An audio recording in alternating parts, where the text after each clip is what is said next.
Netgear wall plug AC Wi-Fi range extenders are the easiest and fastest way to extend the range of your existing Wi-Fi.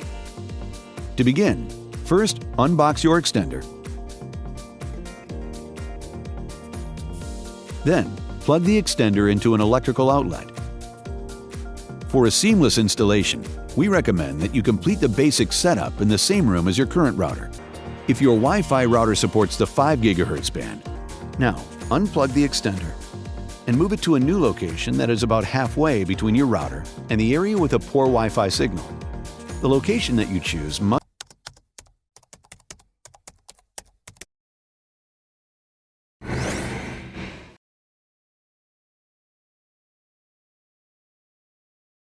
be within range of your existing Wi-Fi router network. Plug the extender into an electrical outlet and wait for the power LED to light green. Once powered on, use the router link LED to help you choose a location where the extender to router connection is optimal. If the router link LED lights amber or green, you found a good location for the extender. If the LED lights red, plug the extender into an outlet closer to the router and try again.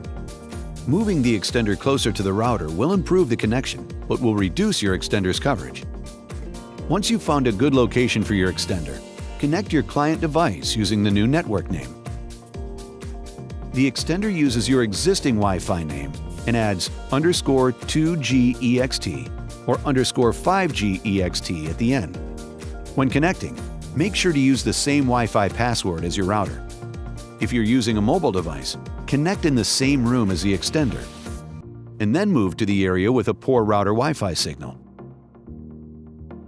Once your devices are connected and placed in the dead zone, return to the extender and check the client link LED. If the client link LED is solid amber or green, your Wi-Fi network has been properly extended to the area with a poor router Wi-Fi signal, and your network setup is complete. If you're unable to connect to your new Wi-Fi network from the dead zone, or the client link LED is red, the range extender is not reaching the area with a poor router Wi-Fi signal. If possible, move your client device closer to the extender until the client link LED turns solid green or amber. Depending on the distance from your router to the dead zone, your extender may not be able to provide all the range that you require. In this situation, we recommend considering other solutions, such as Powerline. Your AC Wi-Fi range extender is now set up and ready to go.